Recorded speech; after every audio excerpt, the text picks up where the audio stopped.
Right, hello everybody. Good evening or good morning if you're watching it tomorrow on the recording. Tonight, I wanted to chat to you about seasonal allergies. Now, it's a really interesting topic because when I do meet a lot of people that do suffer at this time of the year, and I had an interesting case, I guess. Basically, really, this lady came to me to solve some digestive issues. And we worked together for about 11 months or so. And when the following year she contacted me again in April, May, she said to me, "You will never believe, but my hay fever has disappeared."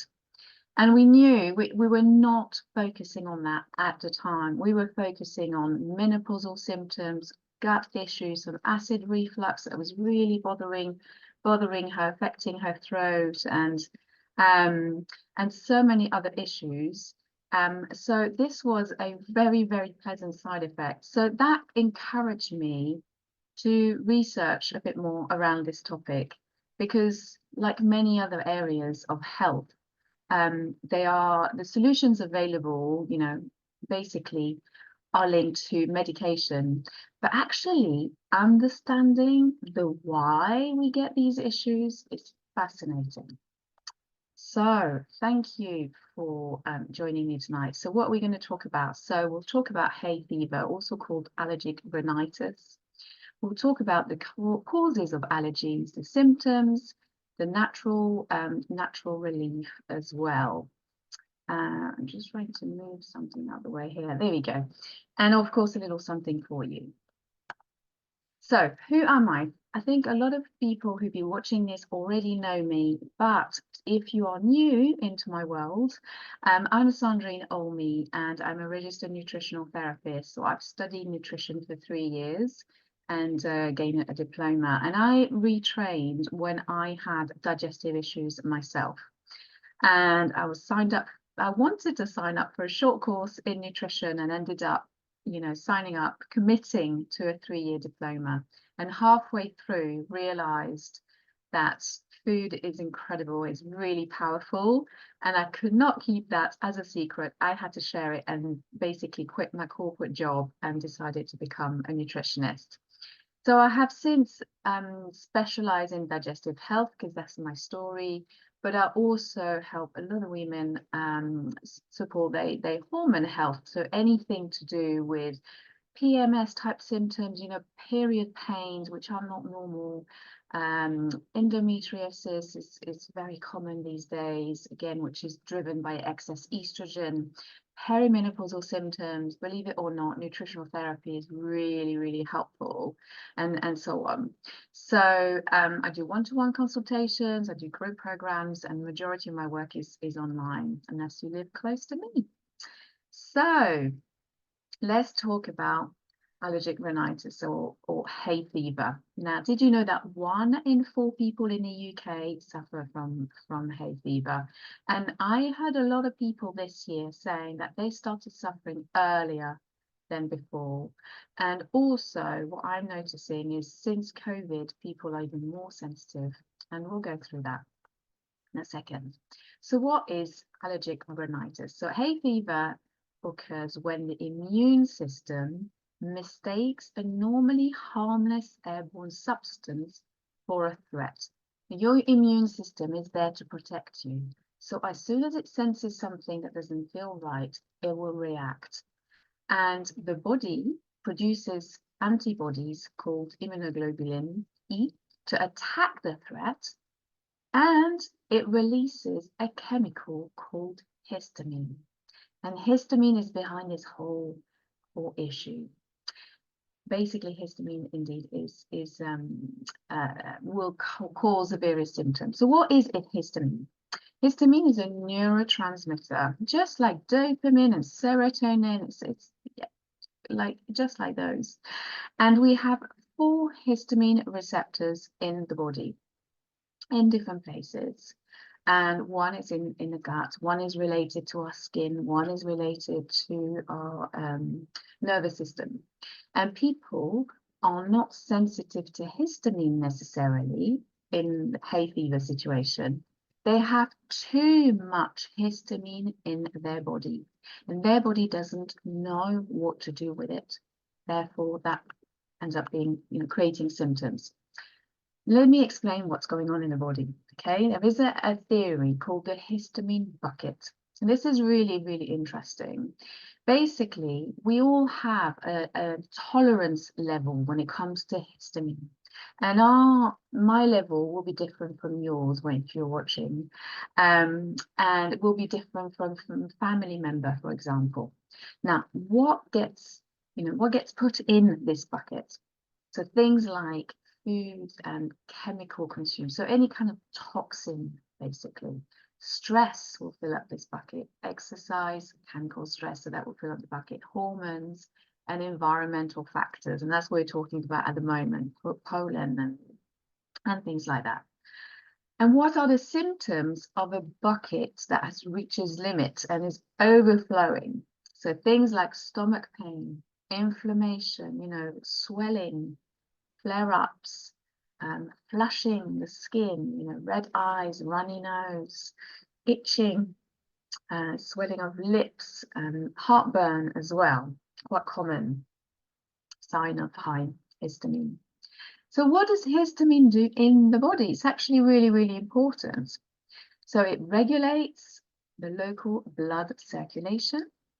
It contracts and relaxes the smooth muscles and our blood vessels. It regulates functions in the gut, and it actually has a role in the production of stomach acid.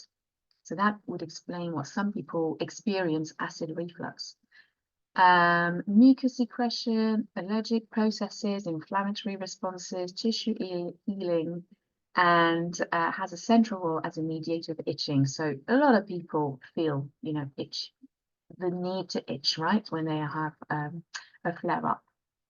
So what causes these seasonal allergies? Well, seasonal, let's call them allergies in general, because seasonal is just one small part. We can actually react to so many things, and all of these things will then come in that histamine bucket and make it overflow. So pollen from trees, plant and grass, that's, I guess, is linked to hay fever. Dust is another one. Certain foods like gluten, dairy, nuts, eggs, all these allergens. Insect bites or stings, some people will react to that. Animal fur, mold, certain medications such as antibiotics, latex, some people do not tolerate that. And then fragrance, personal care and beauty products, anything we can put on the skin. There's sort of chemicals in those products, you may react to that. So what kind of symptoms would you experience? Obviously, if you are a sufferer, you will know what your symptoms look like. You'll be very familiar, and you're probably here because you want to get rid of those. But typical symptoms, again, it will vary depending on what you're reacting to. So runny nose, itchy nose, congestion, stuffiness is quite common. Skin rashes, redness, hive, dryness, peeling or itchiness. Tingling or itchy sensation in the mouth or on the lips.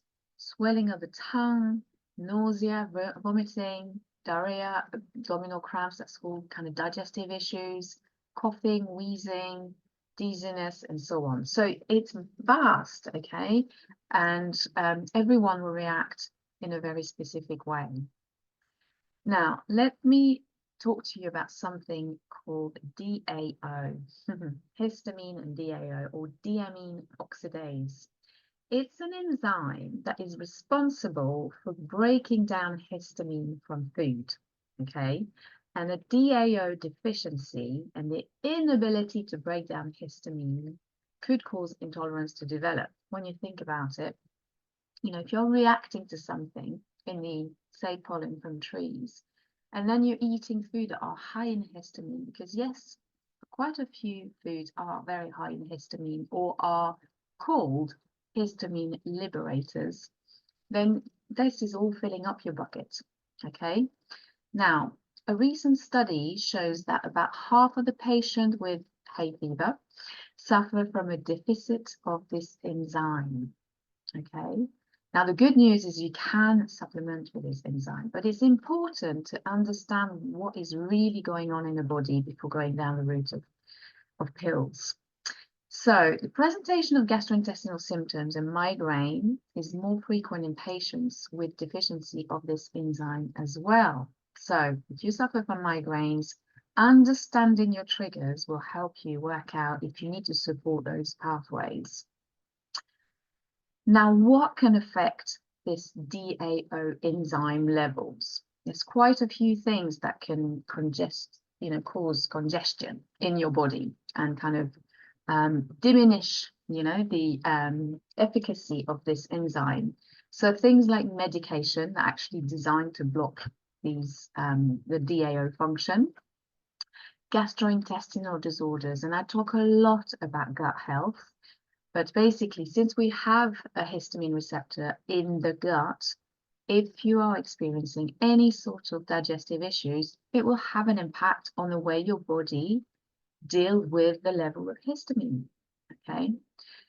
Histamine-rich foods, like I've just mentioned, that cause DAO enzyme to function improperly, and foods that actually block the DAO enzymes or trigger histamine release. We'll go through that in a second, okay? So food that block DAO production include alcohol. Sorry about that, might be a bad news for you. Black tea, mate tea, green tea, and energy drinks. I think this is important to just understand, what could affect you, and then work out your triggers and what potentially is making things worse. Okay, so yes, that's basically to empower you to make those decisions. And I'm not saying you have to eliminate all these things, but maybe for you, there's one thing on that list that will, exacerbate your symptoms.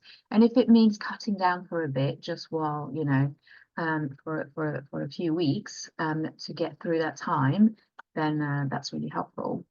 Now, histamine-rich foods, there's a whole list of those. And when people come to my clinic and they start saying things like, I don't really tolerate alcohol, I really can't eat tomatoes, I can't eat spinach, can't eat avocados, these are clues for me to actually think, okay, is there a histamine overload here? And what do we need to do? So I mentioned alcohol. Fermented foods are very high in histamine. Even though they're really good for us, they might not be so good for you at this moment in time. Dried fruits, yeast, I mentioned avocado, tomatoes, aubergines, all these lovely summer vegetables and fruit. Processed and smoked meat, shellfish, smoked fish, all these really tasty aged cheese. So it's the histamine that actually gives it that really nice taste. Overripe fruit, leftovers in the fridge basically accumulate bacteria and basically become histamine-rich food. And then some spices as well. And then there's another list of foods that are encouraging the body to kind of release more histamine, okay? So again, alcohol, bananas, citrus fruit, tomatoes, wheat, gluten, beans, papaya, chocolate, nuts. So there's a lot of good things on this list. So if you don't have to cut these down, then don't. But it may be a game changer to actually put these to the side for a short while to allow your body to deal with that histamine overload, support the body to deal with it, and then we're introducing these foods. And finding your tolerance level. I think that's really key, and it will be different for everybody. So perhaps eating a quarter of an avocado will be fine, but maybe half might just be too much. So things like that, just working out your tolerance level.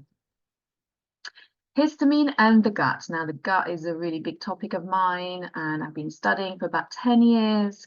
And, I always say feeling bloated is not normal. There is something going on, usually bacteria off balance. For whatever reason, there's always a reason why these things started. For example, for me, I only found out years later, but my trigger was a trip abroad where basically I went to Tunisia on a surprise trip.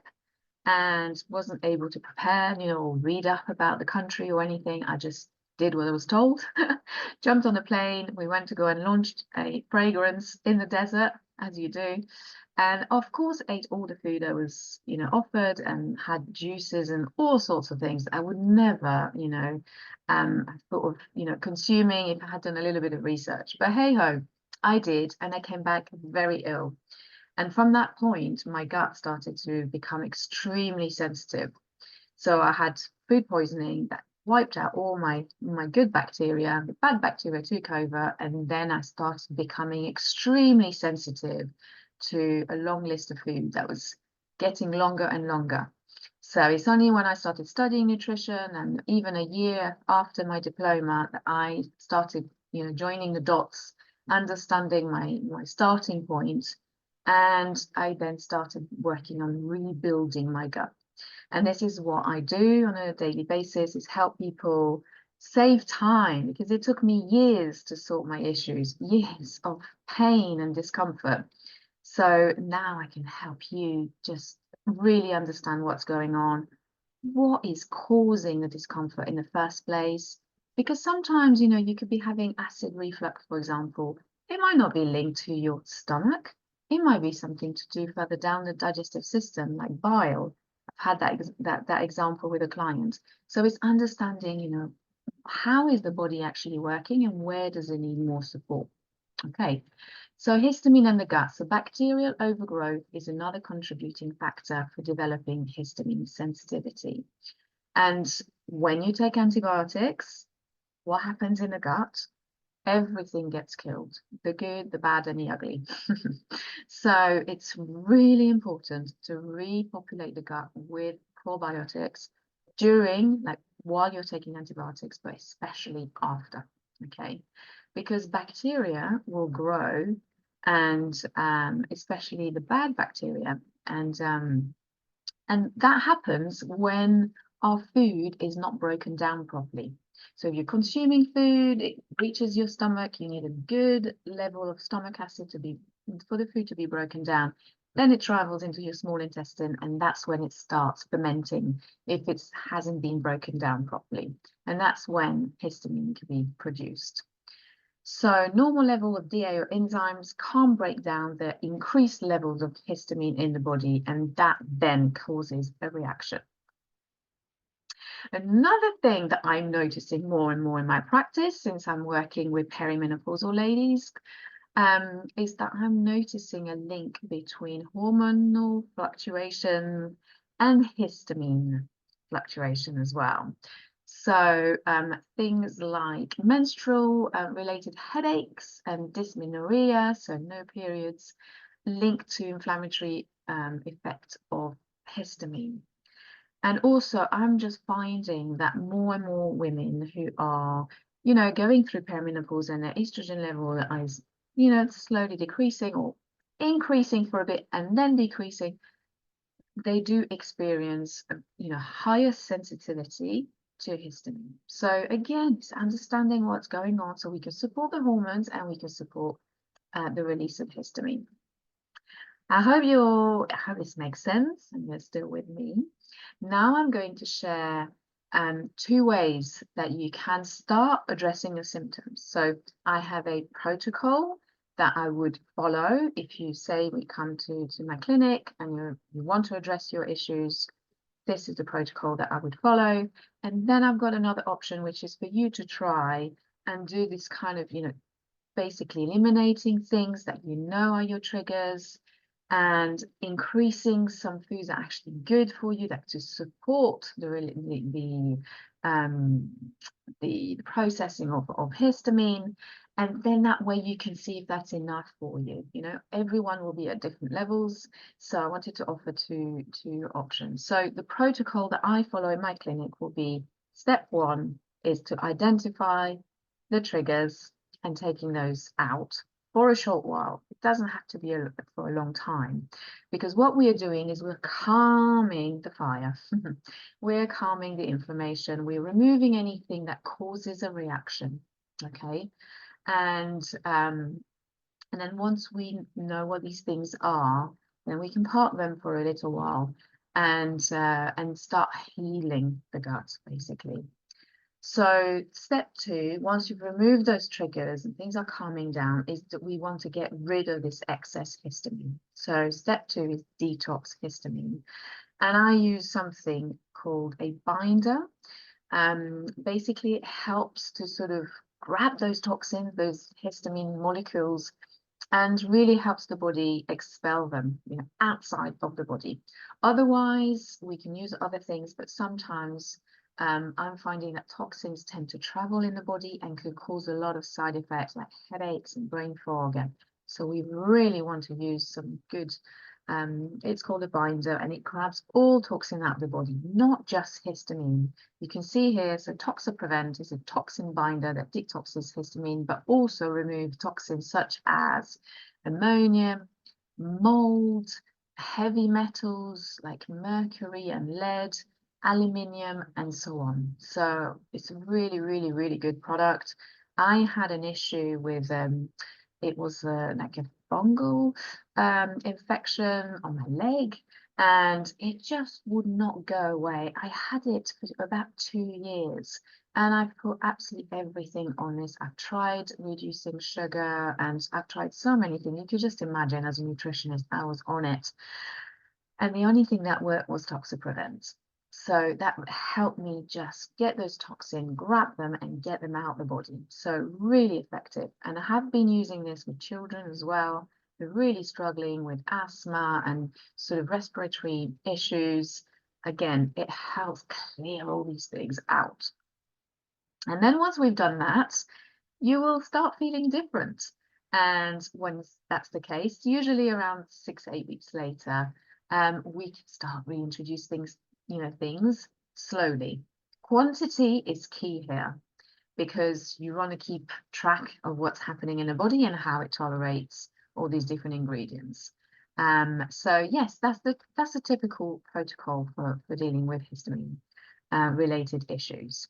And now let me just show you how you can do things at home, okay, to help relieve your symptoms. So again, like I said, it could be just temporarily while pollen is high and you're really struggling. So number 1 is definitely to focus on your gut, okay, and really trying to reconnect and ask yourself, every time you have a meal, is my food sitting in my stomach? Am I digesting okay?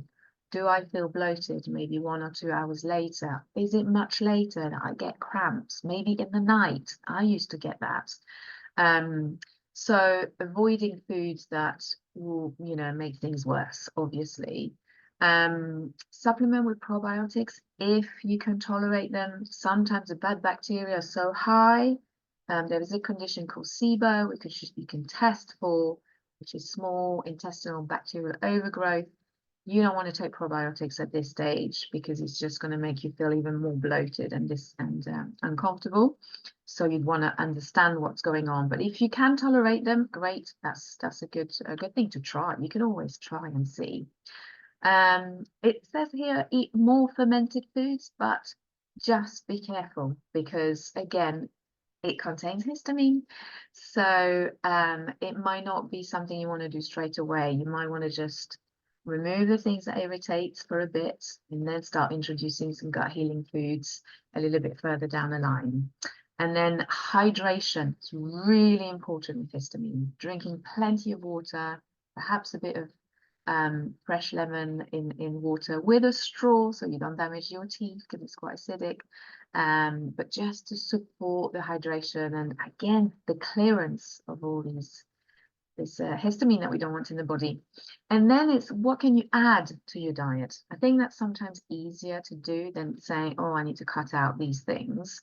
Try and add some of these anti-inflammatory foods. So lots of plant food, rich in antioxidant and vitamin C is really helpful. Anti-inflammatories, that includes garlic, onion. Again, if you feel you don't tolerate these, it could be a sign that you may have SIBO. Ginger is very helpful. Leafy greens, omega-3, pulses, that kind of thing really help. Anything with fiber, that's going to help you get rid of toxins again out of the body. We want it out. And then there's something called bromelain, which is an enzyme found naturally in pineapple, and it helps to it can basically support this process. Okay, so worth giving it a go. And it has you can get bromelain in that as a supplement, but you could try adding a bit of pineapple into your diet and see if it helps, decrease, when you got a flare up, and see what happens. And then the immune system, I've explained at the beginning that basically histamine is released when our immune system is attacked. It's a reaction to a foreign, body. So boosting your immune system is going to help you to be more resilient, be stronger with everything that's, being thrown at you. Because remember, we're talking about hay fever, but there's lots of other things that release histamine. So checking your vitamin D level, super important. Now, today was a beautiful sunny day, but I really recommend people that are struggling like this to check their levels so you know exactly where you're at and you know what to take in terms of supplement, because a lot of people are very low in vitamin D.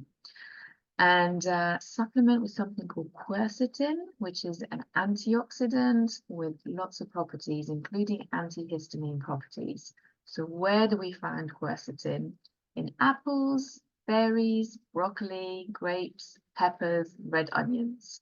And it does say that green tea and black tea also contain quercetin, but we've seen right at the beginning that they can block the DAO enzyme. So again, just working out what works for you. I'm not saying you can't drink green tea at all. Maybe 1 cup a day works really well for you, okay? And then medicinal mushrooms. There's more and more research around these fantastic mushrooms, and they contain something called beta-glucans that can stimulate your immune system to work more efficiently. And reishi mushroom is one that is associated with, calming down the histamine release and the reaction caused by histamine. So there we go. You've got lots of things to look at, lots of things to try. And of course, you are not alone, okay? So basically, if you feel that maybe you've tried a few things and you're like, oh, I just want it gone, or I want it under control at least, and I want to understand my body, I want to feel good, I want to, feel normal and not have to walk around with a big box of tissues at this time of the year, then I'm offering a 30-minute consultation to discuss, what's happening for you. And also, if you've been watching this, then I'm offering a 10% off my Ultimate Gut Relief Program, which is a 6-month program. I do offer other options as well, a bit shorter if you don't want to commit to this. But the best thing I have done personally was to heal my gut. And, as a French person, to be able to eat bread when I go to France is, there's no word to describe that really. So if that's how you feel, that you want your life back, I can share some case studies with you. In fact, I've got one right here, which is the lady who had been in touch with me. So let me read this to you. So it's been quite a journey, as a test which Sandrine recommended showed I had multiple digestive issues. Sandrine was very supportive, guiding me through the treatment, even when I despaired with the difficulties I was facing at the time. I really, really empathize with that because I have been there too. And she said, I have stuck to the diet that benefits me and continue to do so. Little did I know that an unexpected benefit would be that for the first time in 11 years, that I wouldn't get my seasonal hay fever this year. This is huge for me and life-changing. And it's directly as a result of healing the gut over the last year. So that speaks for itself. Makes me really happy to give people their life back. So oh, my picture didn't come up here, but basically this is to join my Facebook group, which is if you want further support. So this is a free group called Your Hormone Harmony, natural strategies to address PMS symptoms and perimenopausal symptoms. And you can find me on Instagram. I share lots of stories, and also I have a YouTube channel where I share some talks like tonight. So I hope this was helpful. If you have any questions, please do put them. Just email me, or I've got all my details here. And yes, I hope this was really helpful. If you know someone who could really benefit from listening to this, giving them a little bit of hope, if you're really struggling at the minute, then feel free to pass this on. And yeah, thank you very much.